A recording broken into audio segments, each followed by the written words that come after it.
I'm Brandi Lyons, and this is my little colt jagger. I have been asked to show how to side pass up to a gate or start opening up gates and closing gates and that kind of good stuff. I am a big believer in doing your foundation work. Don't go to your goal. If you go to your goal, you start with a wreck. You know, have fun, enjoy the process, work with them, teach them what you want them to do. If you go right to the gate, probably not going to be real successful. So what we're going to do is I'm going to show you the foundations that you need in order to open a gate nicely. It's easier for me and for you to start this on the ground. That doesn't mean you need to spend the next month on the ground. It just means you spend half an hour to an hour on the ground and make sure that you can do this step. All right, you're going to start out with asking the horse to go forward. Teach them a go forward cue. How I do that on the ground is I tap them on the hip, ask them to move forward. Once they move forward, I put down the whip. Remember, horses learn off of pressure and release. So the pressure is the whip, tapping him. When he moves forward, stop tapping him. That's the pressure, that's the release.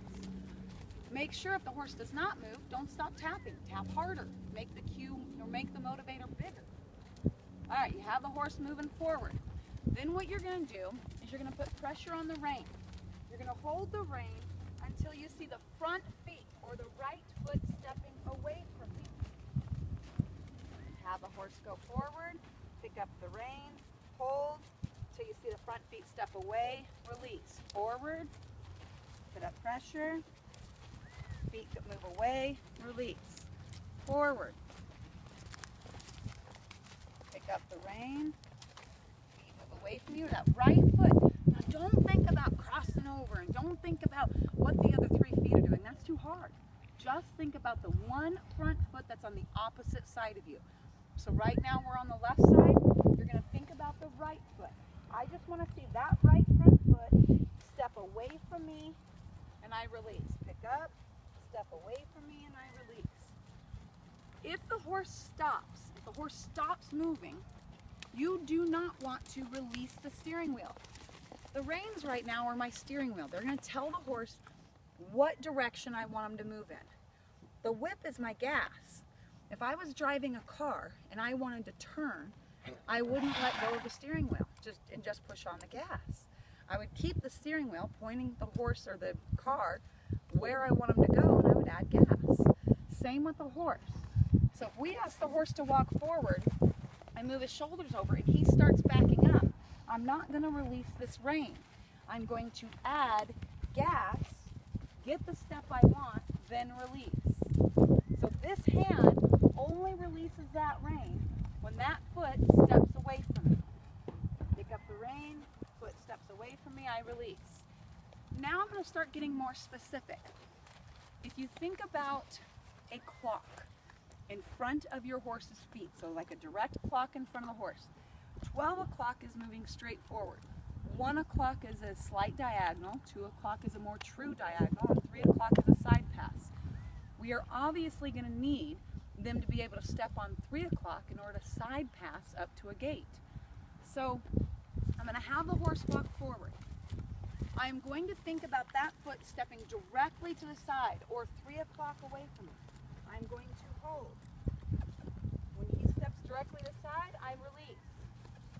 Pick up the rein. Hold.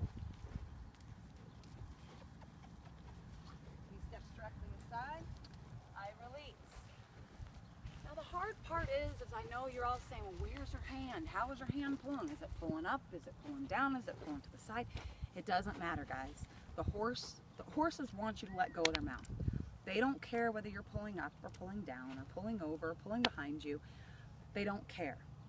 However, we care because it's more comfortable. So you want to go to the most comfortable place for you so that you stick to it long enough, because sometimes the horse doesn't know what you want and you have to sit there for a while. So what I tell people to do is they're going to be standing at the horse's shoulder or at the cinch of the horse. That way they can see both sides of the horse.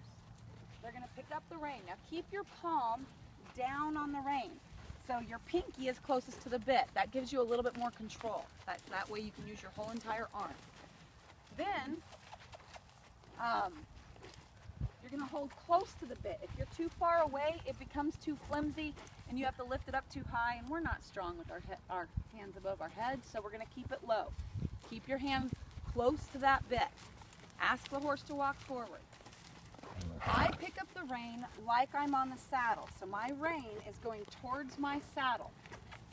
Forward, towards the saddle. Think about the number you want, or think about the direction you want. Get that step, release. Now what you want to be able to do is, if you can't do that on the ground, because trust me, it's easier on the ground than it is on the back, because you can see it from down here, it's easier. So you want to make sure you can get that all on the ground, both sides. Once you have it both directions,